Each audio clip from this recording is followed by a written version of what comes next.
आज अपन PERT और CPM के बारे में अध्ययन करेंगे।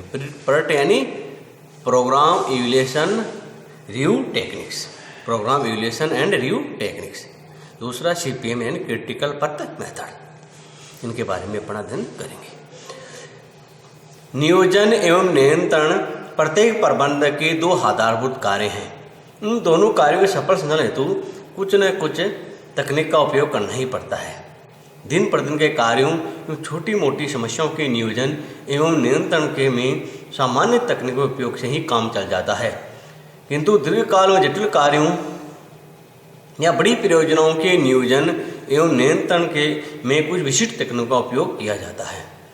PERT तथा CPM दो ऐसी ही तंत्र विश्लेषण तकनीकें हैं जिनका उपयोग बड़ी परियोजनाओं में जटिल कार्यों के नियोजन एवं नियंत्रण में किया जाता है। इन दोनों ही तकनीकों का विकास अलग अलग किंतु लगभग एक ही समय अवधि में PERT का विकास तो हुआ, PERT का 1958 में तथा CPM का 1957 में अमेरिका में ही हुआ था। इन दोनों ही तकनीकों का जन्म उस समय पर प्रचलित नियोजन नियंत्रण की तकनीकों जैसे गैंट चार्ट की कमियों सीमाओं पर नियंत्रण पाने के लिए किया गया था। अब है PERT, कार्यक्रम मूल्यांकन एवं पुनरीक्षण तकनीक, program evaluation and review technique. PERT अंग्रेजी परिवर्ण शब्द है जो इस तकनीक के संपूर्ण नाम के पहले अक्षर को लेकर बनाया गया है। PERT का पूरा नाम है कार्यक्रम मूल्यांकन एवं पुनरीक्षण तकनीक। PERT का विकास 1958 में संयुक्त राज्य अमेरिका के नौसेना के विशिष्ट परियोजना कार्यालय में दो अन्य कार्य दलों के साथ कार्य करते हुए किया था। इन अन्य दो दलों का नाम था लॉक हीड एयरक्राफ्ट कॉरपोरेशन तथा बुन एलिन तथा हैमिल्टन नामक परामर्शदात्री संस्था। इस तकनीक के विकास का उद्देश्य उन 9000 से भी अधिक उपठेगों तथा व्यक्तियों के सामूहिक कार्यों का नियोजन नियंत्रण समन्वय करना था जो पोलरिस प्रक्षेपास्त्र कार्यक्रम पर कार्यरत थे। कहा जाता है कि PERT की सहायता से इस कार्यक्रम को निर्धारित समय से 2 वर्ष पहले ही पूरा कर लिया गया था। वर्तमान में PERT एक ऐसी तंत्र विश्लेषण नेटवर्क एनालिसिस टेक्निक है जिसका उपयोग बड़ी परियोजनाओं, जटिल समस्याओं आदि के नियोजन एवं नियंत्रण के लिए किया जाता है। अर्थ एवं परिभाषा इसकी PERT की। PERT तंत्र एक ऐसा रेखा चित्र या प्रवाह चार्ट है जो किसी परियोजना या कार्य को संपन्न करने में की जाने वाली प्रमुख क्रियाओं या होने वाली प्रमुख घटनाओं के अनुक्रम को प्रदर्शित करता है। दूसरे शब्दों में PERT नियोजन एवं नियंत्रण की वह तकनीक है जिसे किसी जटिल कार्य या परियोजना की प्रत्येक घटना या क्रिया को उसमें लगने वाले अनुमानित समय के साथ तंत्र या रेखा चित्र पर प्रदर्शित करने हेतु प्रयोग की जाती है। काजमेर के अनुसार PERT में उन क्रियाओं तथा संबंधित प्रमुख चरणों या घटनाओं के संपूर्ण तंत्र की पहचान की जाती है जो किसी प्रणाली के उद्देश्यों अथवा लक्ष्यों की प्राप्ति को चरम बिंदु तक पहुंचाता है। किर्टनर के अनुसार PERT बड़े जटिल अनावर्ती परियोजनाओं का लेखा चित्र अनुक्रम बनाने तथा अनुसूचन करने का उपकरण है। रॉबिन्स तथा काउल्टर ने PERT तंत्र दोनों की ही परिभाषा दी है। उनके अनुसार PERT वह तकनीक है जिसे ऐसी जटिल परियोजनाओं का अनुसूचन करने हेतु उपयोग किया जाता है जिसमें कई क्रियाएं सम्मिलित होती है तथा उनमें से कुछ क्रियाएं एक दूसरे पर निर्भर भी होती है। PERT तंत्र प्रवाह चार्ट के समान एक रेखा चित्र है।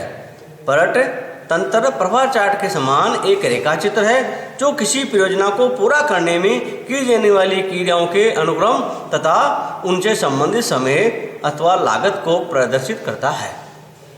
PERT एक ऐसी तकनीक है जिसे किसी जटिल संरचनाओं के विभिन्न क्रियाओं एवं घटनाओं के अनुक्रम को उनमें लगने वाले संभावित समय के साथ किसी रेखा चित्र पर प्रदर्शित करने हेतु उपयोग किया जाता है। PERT तंत्र PERT नेटवर्क वह रेखा चित्र है। PERT तंत्र वह रेखा चित्र है जो किसी परियोजना को संपन्न करने में की जाने वाली क्रियाओं या होने वाली घटनाओं तथा उनमें लगने वाले अनुमानित समय को प्रदर्शित करता है। इस प्रकार PERT एक तकनीक है जबकि PERT तंत्र एक साधन है। PERT की सहायता से ही पर्यटन तंत्र तैयार किया जाता है। अब है क्रांतिक या संकट पथ विधि, क्रिटिकल पथ मेथड। CPM अंग्रेजी भाषा के 3 अक्षर है जिनका तात्पर्य क्रांतिक या संकट पथ विधि, क्रिटिकल पथ मेथड। क्रांतिक पथ विधि भी पर्यटन की बात ही नियोजन एवं नियंत्रण की विधि है और इस विधि का विकास 1957 में किया गया था और इस विधि के विकास का श्रेय रेमिंगटन रैंड कंपनी के जेम्स केली तथा डू पॉन्ट कंपनी के मॉर्गन वॉकर को दिया जाता है। CPM का अर्थ है पर्यटन के समान CPM भी तंत्र सिद्धांत पर आधारित है। ये नियोजन नियंत्रण की ऐसी तंत्र तकनीक है जो केवल एक ही समय अनुमान को आधार मानकर परियोजना की क्रियाओं एवं घटनाओं का अनुक्रम में रेखा चित्र पर प्रदर्शित करती है। इस प्रकार इस तकनीक में भी प्रवाह चार्ट रेखा चित्र का निर्माण किया जाता है तथा क्रांतिक पथ ज्ञात किया जाता है। मोटे रूप से ये पर्यटन तथा CPM दोनों लगभग समान प्रकार की तकनीक है। इनमें अनेक समानताएं हैं लेकिन कुछ अंतर भी है, किंतु प्रारंभिक अध्ययन के लिए हम इन दोनों को एक समान मान सकते हैं। इन दोनों में कुछ आधारभूत अंतर को हम अध्ययन करेंगे। पर्यटन की विशेषताएं या प्रकृति, कैरेक्टरिस्टिक्स या नेचर ऑफ पर्यटन। पर्यटन की प्रमुख विशेषताएं निम्नानुसार है जिनसे इसकी प्रकृति को भली प्रकार समझा जा सकता है। एक तकनीक, पर्यटन एक तकनीक है जिससे किसी परियोजना या कार्य योजना की विभिन्न क्रियाओं घटनाओं के अनुक्रम को निर्धारित एवं अनुसूचित किया जाता है। तंत्र पर प्रदर्शन, पर्यटन तकनीक के द्वारा परियोजना की क्रियाओं को एक तंत्र पर प्रदर्शित किया जाता है। यह तंत्र एक प्रवाह चित्र की भांति का ही रेखा चित्र होता है। क्रियाओं या घटनाओं में अंतर निर्भरता, पर्यटन के द्वारा परियोजना क्रियाओं तथा घटनाओं की अंतर निर्भरता को भी प्रदर्शित किया जाता है। समय या लागत, पर्यटन तंत्र पर परियोजना की विभिन्न क्रियाओं या घटनाओं में लगने वाले समय को और आजकल लागत को भी दर्शाया जाता है। ये औसत समय होता है जो 3 समय अनुमानों के आधार पर ज्ञात किया जाता है। ये 3 समय अनुमान है: आशावादी समय, अधिकतम संभावित समय तथा निराशावादी समय। इन्हें हम आगे विस्तार से अध्ययन करेंगे। CPM में केवल एक अनुमानित समय को ही दर्शाया जाता है। क्रांतिक पथ, पर्यटन में किसी परियोजना को पूरा करने के लिए सर्वाधिक लंबे मार्ग को ज्ञात किया जाता है। यह सर्वाधिक लंबे मार्ग को ही क्रांतिक या संकट पथ के नाम से जाना जाता है। किसी भी परियोजना को न्यूनतम समय पूरा करने के लिए इस पथ को छोटा करना पड़ता है। इसको कम समय में पूरा करने के लिए 2 या अधिक क्रियाओं को एक साथ पूरा करने की योजना बनाई जाती है। 4 प्रमुख पहलू, पर्यटन तकनीक में 4 प्रमुख पहलू है: नियोजन, क्रियाओं या घटनाओं के अनुक्रम का निर्धारण, अनुसूचन एवं नियंत्रण। इसमें सर्वप्रथम परियोजना नियोजन करके इसमें की जाने वाली क्रियाओं अथवा होने वाली घटनाओं को निर्धारित किया जाता है। तत्पश्चात उन क्रियाओं घटनाओं के उस अनुक्रम को निर्धारित किया जाता है जिसमें उन्हें करना या होना है। इसके बाद प्रत्येक क्रिया का समय निर्धारित किया जाता है तथा उन क्रियाओं को अनुसूचित किया जाता है। अंत में इस बात को सुनिश्चित करने के लिए नियंत्रण किया जाता है कि सभी कार्य नियोजित क्रम या समय में पूरे हो रहे हैं अथवा नहीं। पुनरीक्षण, पर्यटन तकनीक में पुनरीक्षण की व्यवस्था होती है। फलतः परियोजना के क्रियान्वयन के दौरान नियोजित कार्यों, उनके अनुक्रम या अनुसूचन का निरंतर पुनरीक्षण किया जाता है। फलतः आवश्यकता के अनुरूप इनमें अनावश्यक परिवर्तन संशोधन में विचार किया जा सकता है। वैकल्पिक क्रियाओं पर विचार, पर्यटन तकनीक के अंतर्गत नियोजित कार्यों के अतिरिक्त वैकल्पिक क्रियाओं के प्रभावों का भी मूल्यांकन किया जाता है। अनावर्ती परियोजनाएं या समस्याएं, पर्यटन तकनीक से नियोजन एवं नियंत्रण उन परियोजनाओं समस्याओं का ही किया जाता है जो अनावर्ती प्रकृति की है। दिन प्रतिदिन की समस्याओं और कार्य की योजनाओं के लिए ये तकनीक नहीं अपनाई जाती है। जटिल परियोजनाएं, पर्यटन तकनीक ऐसी जटिल परियोजनाओं के अनुसूचन के लिए अपनाई जाती है जिसमें अनेक या सैकड़ों क्रियाएं की जाती है। साधारण परियोजनाओं के लिए ये तकनीक नहीं अपनाई जाती है। परियोजना प्रबंध तकनीक, पर्यटन तकनीक एक परियोजना प्रबंध की तकनीक है जिससे न केवल परियोजना का नियोजन ही किया जाता है बल्कि इसके सारे निर्णय एवं नियंत्रण भी किया जा सकता है। इसके माध्यम से समय और लागत का समुचित प्रबंधन करके इन दोनों में कमी लाई जा सकती है। लागत में और समय में दोनों में कमी लाने के लिए इसका उपयोग किया जाता है। पर्यटन के उद्देश्य, ऑब्जेक्टिव ऑफ पर्यटन, पर्यटन तकनीक के प्रमुख उद्देश्य निम्नानुसार है: जटिल परियोजनाओं के क्रियान्वयन को आसान बनाना है, जटिल परियोजनाओं एवं के नियोजन नियंत्रण में सुविधा प्रदान करना है और किसी परियोजना के दौरान की जाने वाली क्रियाएं या होने वाली घटनाओं की पहचान करना है और परियोजना में की जाने वाली क्रिया में होने वाली घटनाओं का अनुक्रम बनाना है और परियोजना के प्रत्येक क्रिया घटना में लगने वाले समय को निर्धारित करना है तथा उन परियोजनाओं को यथासमय पूरा करना है।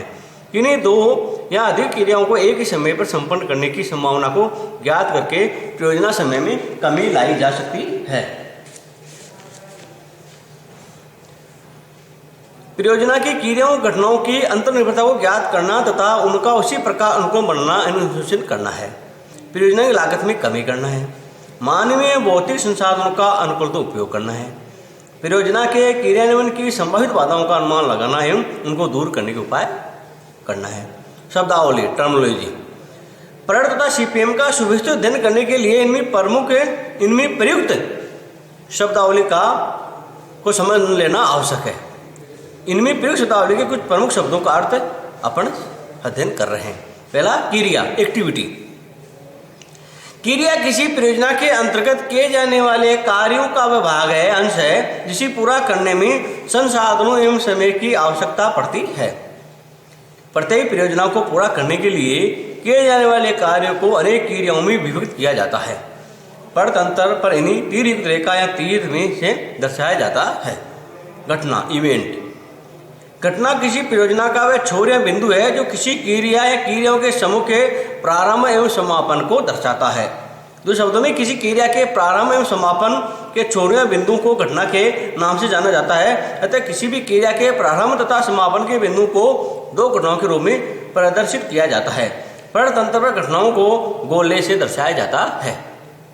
परेड समय परेड टाइम। परेड क्रियाओं को पूरा करने में लगने वाले अनुमानित समय को ही परेड समय कहते हैं।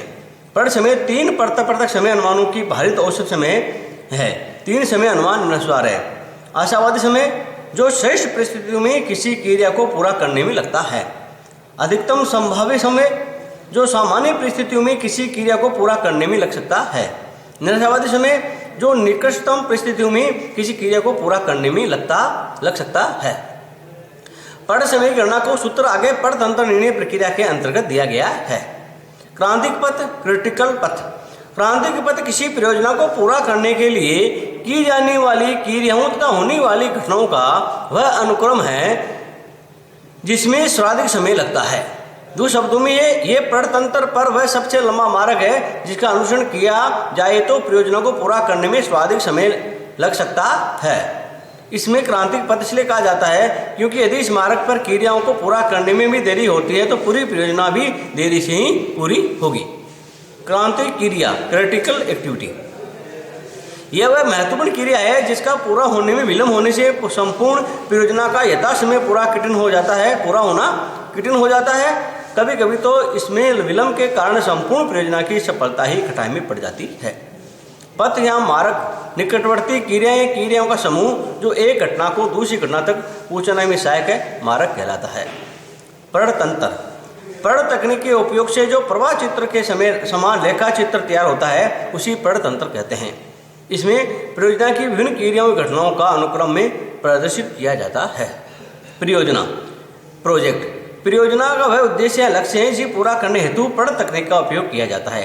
प्रत्येक परियोजना अनेक क्रियाओं एवं घटनाओं का समूह होती है जिसका सुस्पष्ट आदि अंत लक्ष्य में परिणाम होता है। इन लक्ष्यों की प्राप्ति हेतु नियोजन नियंत्रण के उपकरण के रूप में परेड तकनीक का उपयोग किया जाता है।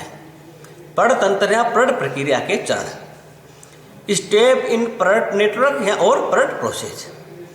परेड तंत्र का निर्माण करने अर्थात परेड प्रक्रिया के प्रमुख चरण इस प्रकार से हैं। पहला क्रियाओं तथा घटनाओं की पहचान identification of activities and events.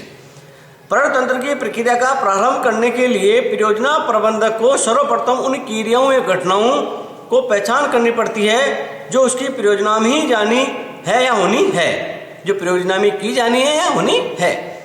यहाँ क्रिया का तात्पर्य परियोजना के कार्य के उस भाग से है जिसे पूरा करने में संसाधनों और समय की आवश्यकता पड़ती है। प्रत्येक क्रिया का एक प्रारंभिक छोर व अंतिम छोर या बिंदु अवश्य होता है। क्रिया के प्रत्येक छोर या बिंदु को ही घटना के नाम से जाना जाता है। एक घटना से दूसरी घटना तक आगे बढ़ने हेतु ही क्रियाएं की जाती है। प्रत्येक परियोजना प्रबंधक को अपनी परियोजना का विश्लेषण करके उसकी क्रियाओं और घटनाओं को निश्चित कर लेना चाहिए। ऐसा करने से वह अपनी परियोजना के लिए आवश्यक संसाधनों समय को आसानी से निर्धारित कर सकेगा। दूसरा है क्रियाओं और घटनाओं का अनुक्रम बनाना। परियोजना की क्रियाओं और घटनाओं के निर्धारण के बाद उन सबका अनुक्रम निर्धारित कर लेना चाहिए। उनका अनुक्रम और तर्कपूर्ण होना चाहिए। कौन सी क्रिया किस क्रम में पूरी की जाएगी इसका पूरा स्पष्ट कर लेना चाहिए। जो क्रियाएं साथ साथ पूरी की जाती है उन्हें भी स्पष्ट कर लेना चाहिए। क्रियाओं और घटनाओं का अनुक्रम निर्धारित करते समय इस बात को वैसे ध्यान रखना चाहिए कि कोई भी घटना तभी पूरी की जा सकती है जबकि उसकी पूर्ववर्ती घटनाएं पूरी हो गई हो। अनुक्रम बनाते समय विभिन्न क्रियाओं या घटनाओं का आप संबंध में स्पष्ट कर लेना चाहिए ताकि सही हो सके।